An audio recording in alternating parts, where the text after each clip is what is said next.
YouTube, what's going on? Welcome to the Off the Schneid 2020 NFL Preview Series, where I'll be going over all 32 NFL teams, breaking down their rosters, their schedule, giving you a record prediction, as well as helping out with some betting tips. If this is your first time at the channel, do me a massive favor, hit that like and subscribe button, turn on notifications, and check the description for links to social media for Off the Schneid. Follow us on there as well. I want to give a massive shout out to OurLads Scouting Services and OurLads.com for helping me to make these videos. I'm on their website almost daily, and if you're a serious football fan, guys, you need to have this website bookmarked, favorited, whatever it is.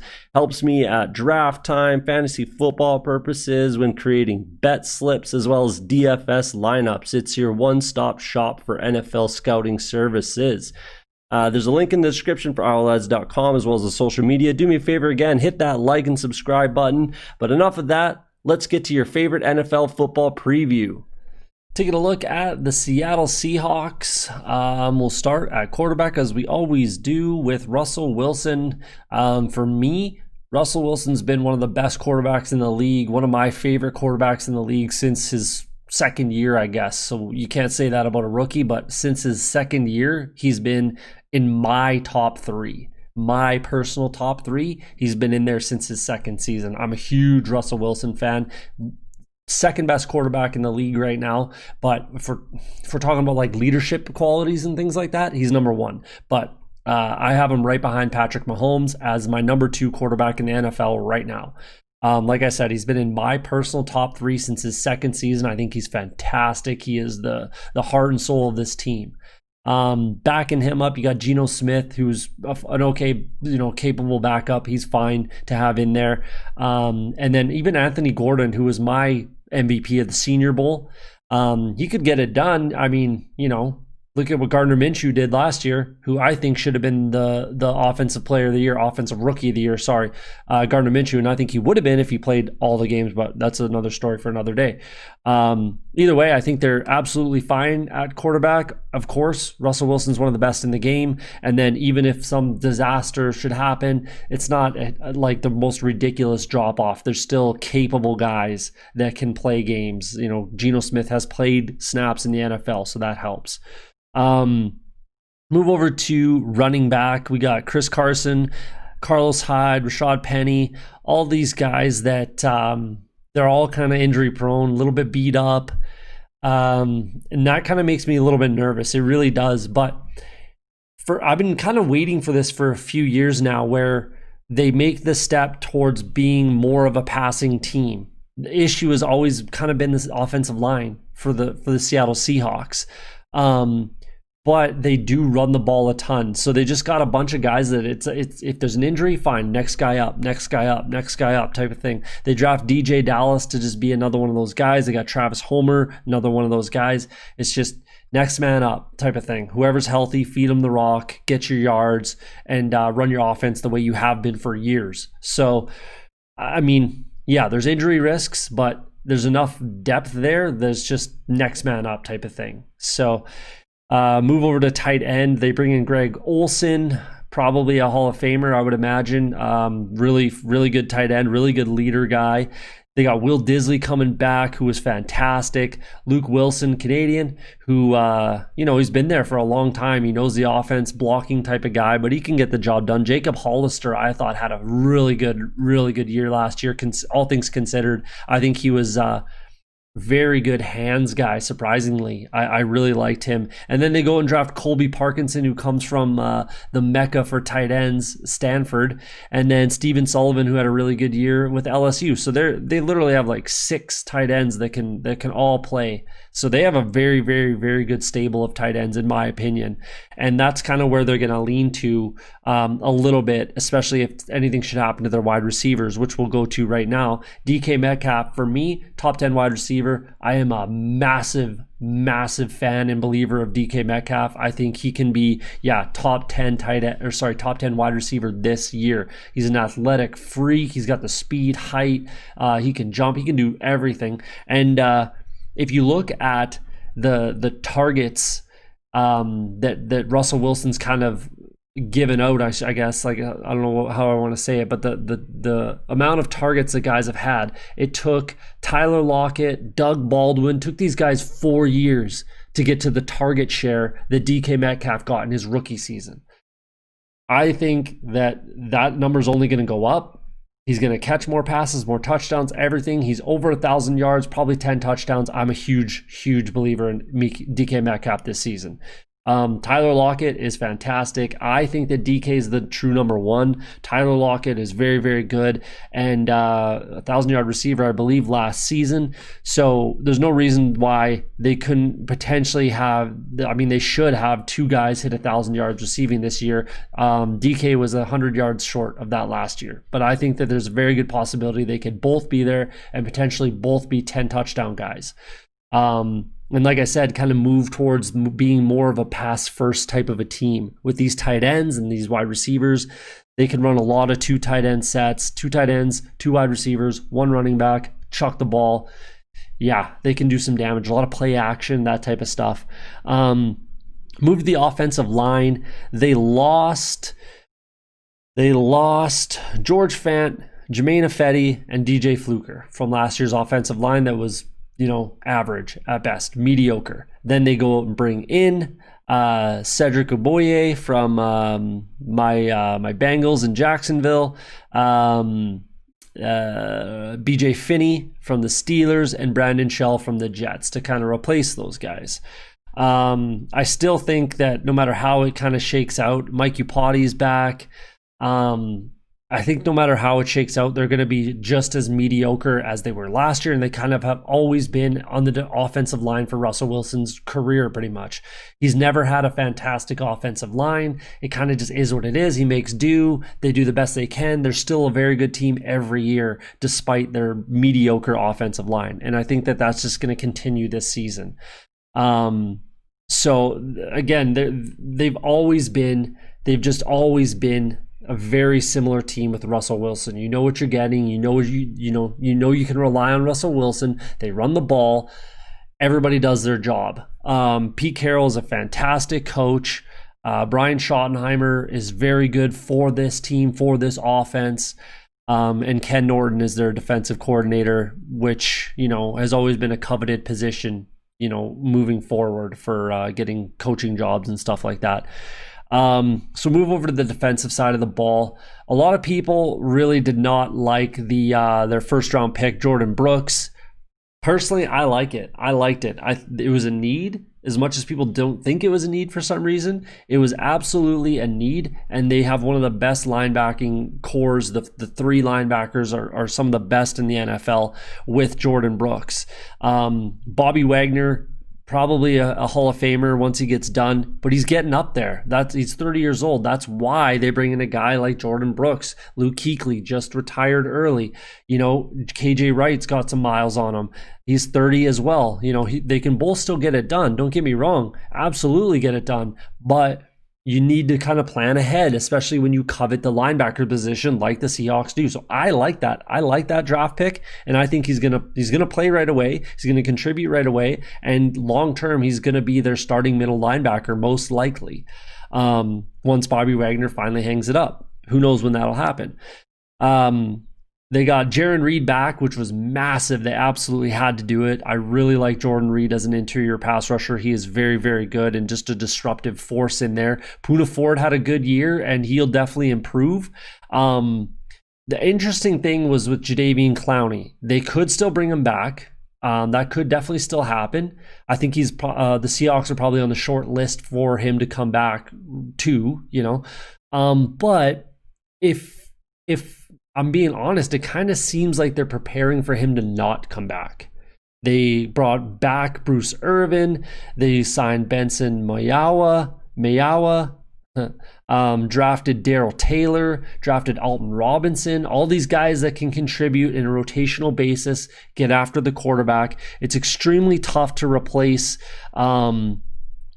Jadeveon Clowney's numbers. He definitely had an off year as far as sacks are concerned, but He had 10 tackles for loss, 3 pass defended, an interception for a touchdown, 4 forced fumbles, 2 fumble recoveries, 1 fumble for a touchdown. So he had 2 touchdowns.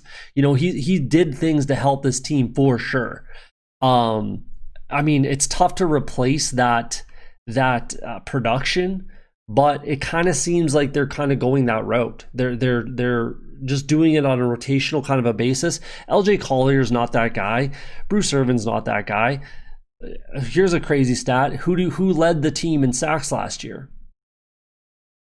Rasheem Green with 4. So they didn't get after the quarterback a ton, but they were still like a serviceable defense. And they brought in a bunch of guys, like I said, that can rotationally fill in. I think Poona Ford and Jaron Reed are fine in the middle. There's not a ton of depth there, but they're definitely fine in the middle. You just need some guys to help out. LJ Collier can help out. All these guys can do things, especially with their linebackers that help in the run game too, and the pass game. KJ Wright's one of the better, pass coverage type of linebackers in the game. So was Bobby Wagner, and Jordan Brooks will be just fine. So they can help out a ton, and it seems like they're planning on not bringing back Jadeveon Clowney. Is kind of how it looks to me. If they do, this defense will be that much better. Very dangerous. On the back end, I really like Shaquille Griffin. I think he's going to take a step this season, and Trey Flowers too. I really, really, really like both of those guys. That's back to the days of when Brandon Browner and Sherman were like 2 of the best corners in the game for at least 2 seasons, something like that. Browner fell off pretty quickly, but I think Griffin could take a step towards being, a top 5 corner this year and being that shutdown guy. And I think Trey Flowers is very good, very, very good. Beyond that, there's a lot of project guys and not a ton of depth at corner, but I mean, when you have those 2 guys, if they can be like AJ Bouye and Jalen Ramsey, if they can be those 2 guys, which is, I think, very possible, you don't really need a ton of help. You just need some serviceable guys in the nickel and to help out. Bradley McDougall, I really like as a safety. Marquise Blair is very good backup. They got Quandre Diggs there as well. So they're okay. Like they are okay on defense, even if it stays like this. Considering they were one of the worst teams in the league at getting after the quarterback last year, they were still 11-5 in a playoff team and a very dangerous team. And I think all things considered, they should take a step forward. A lot of their guys, the corners, they got some help at linebacker. The guys on the line, Poona Ford, Jaron Reed, just take a step forward. Hopefully you get some production out of LJ Collier. Bruce Irvin's back. Rasheem Green takes another step forward. Benson Mayawa is just a rotational pass rusher. Robinson rotational. Darrell Taylor rotational. All these guys take a step forward, and the defense is better this season. If that happens, they're a very, very good candidate to win this division. So with that, let's take a look at their schedule and record prediction for 2020. All right, there you go. You got the low, high, and the my. If you watch the San Francisco 49ers episode, it is the exact same projection that I had for them. I think these teams are very similar. They're very equal. They play each other extremely tough. For me, it's a three-horse race for the division between the Niners, the Seahawks, and the Cardinals. I think that they're a lot closer than these odds are saying. As far as who I'm going to bet on, I don't like the Niners at that number, the 1.95. I don't love that number for the Niners. I think it's way closer. So I'm just getting way better value with either the Cardinals or the Seahawks, and I'm leaning towards the Seahawks. I haven't made up my mind yet. I haven't made the bet yet, but I'm leaning towards the Seahawks right now to get this division. Like I said in the roster prediction, I think a lot of their defensive players can take a step forward, and as long as and some of the offensive players too, in DK Metcalf. But as long as all things remain the same on offense and their defense takes a step forward, man, it came down to the last game of the season, and what was it, 1 yard? It came down to 1 yard last season, the Jacob Hollister catch. So I'm inclined to lean towards the Seahawks at 3.6. I like that number. So let's start it off week 1 at Atlanta. That's a tough game because Atlanta has improved, and offensively they're very, very good offensively. They have improved on defense, but I still think that the Seahawks can go into Atlanta and get that win. I do. I think they can get that win. Their defense is better, in my opinion, and offenses are very similar. I mean, we'll see. That's a tough game, and it might be a bit of a shootout, but I think that if Griffin can take that step forward like I expect him to, he should be able to, at least at the very least slow down Julio Jones and keep them in the game. And I think Trey Flowers can match up with Calvin Ridley, Gurley running the ball. I think that they have a very good run defense, the Seahawks. I think they will. I think the Seahawks can go into Atlanta and get that win. At home against New England, I very, very much think the Seahawks win that game. Absolutely. At home against Dallas, that's an interesting game. That's a really interesting game. That's a tough game. That should be fun. I wish that was prime time. Way more than the New England game. I wish that was a primetime game against Dallas, but that's a toss-up one, and it'll kind of decide where they fall on that low-high my. That's a toss-up game. At Miami, it's a little tougher. Again, I say this in every episode pretty much. Extreme west to extreme east, plus north-south. It's clear across the country. If they're traveling on game day, like has been reported, that's a tough game. Miami has improved an absolute ton, but the Seahawks are a much better team, and those are the games that you absolutely have to win when you're a playoff team, which the Seahawks are. I think that they can go into Miami, get that win. At home against Minnesota, I don't particularly give Minnesota a shot in that one. I really don't. I think the Vikings take a bit of a step back with a lot of rookies playing prominent roles on that team. I think the Vikings take a step back this year and probably get back to the playoffs next year. If you want to hear about the Vikings, go watch their video. But I think they get that win for sure. If I'm the Seahawks, I want a later bye than week 6. I absolutely want a later bye than that. They are a playoff team. If I'm a playoff team, I want my bye week late in the season. It is what it is. If there are any injuries early, running backs, whatever it is, they can, catch their breath and recover, that sort of thing. So it is what it is. After the bye, they play at the Cards. I've been taking splits with the Seahawks, Niners, and Cards. I've just been splitting the games, and then all these teams sweep the Rams. I think the Rams are not a good team at all. I think all of those teams, all 3 of them, can sweep the Rams. But with that game coming out of a bye at Arizona, that's a very winnable game. Arizona's a very good team, very, very good team, but that's winnable after the bye. So again, that's another fringe one that can decide where they fall in the low-high my. At home against San Francisco, again, I'm splitting, so I'll give them that win and take the loss later in the season. At Buffalo, tough game. I think the Bills get that win. It's west to east, extreme to extreme. The Bills are a very, very good team. They're better defensively, comparable offensively. I think the Bills get that win at home. At the Rams, Seahawks, I think, are sweeping the Rams, so they get that win in LA. At home against the Cards, short week. At home, I think the Seahawks can get that win for sure. On the road against Philly, that's an interesting game. That's a good game to have on a Monday night. That's a fun game. I think that's absolutely winnable for the Seahawks, for sure. And I mean, it's a different game than the playoffs last year. Philly should be much more healthy than they were when they played in the playoffs. But very winnable game. Again, kind of toss up. It'll decide where they fall. At home against New York. I think they beat both those teams at home, not with a ton of trouble. The Giants are maybe better than, they're very similar teams, to be honest, the Jets and the Giants. I think they can beat both those teams relatively comfortably at home. On the road against Washington, Washington, I do expect to improve as the season goes on, especially offensively. I really, really like their defense. But I don't think they're going to have enough to beat the Seahawks. I really don't, even at home. And that's a game at that point in the season, especially, you absolutely have to win when you're a playoff team. At home against the Rams, they're sweeping the Rams. They should be able to get that win. And then we'll see where they lie, playoff seeding wise, division wise. Week 17 against the 49ers, that could very well decide the division again, like it did last season. In San Francisco, I believe it was in San Francisco last year as well. I could be wrong, but either way, that could decide the division. At the very least, it's going to decide positioning, because both these teams are getting in the playoffs. pretty much for sure. They're both very, very good teams. So there you go. Like I said with the Niners, I think it would be a fairly big disaster if they didn't win double-digit games, and it would be an absolute collapse if they didn't make the playoffs.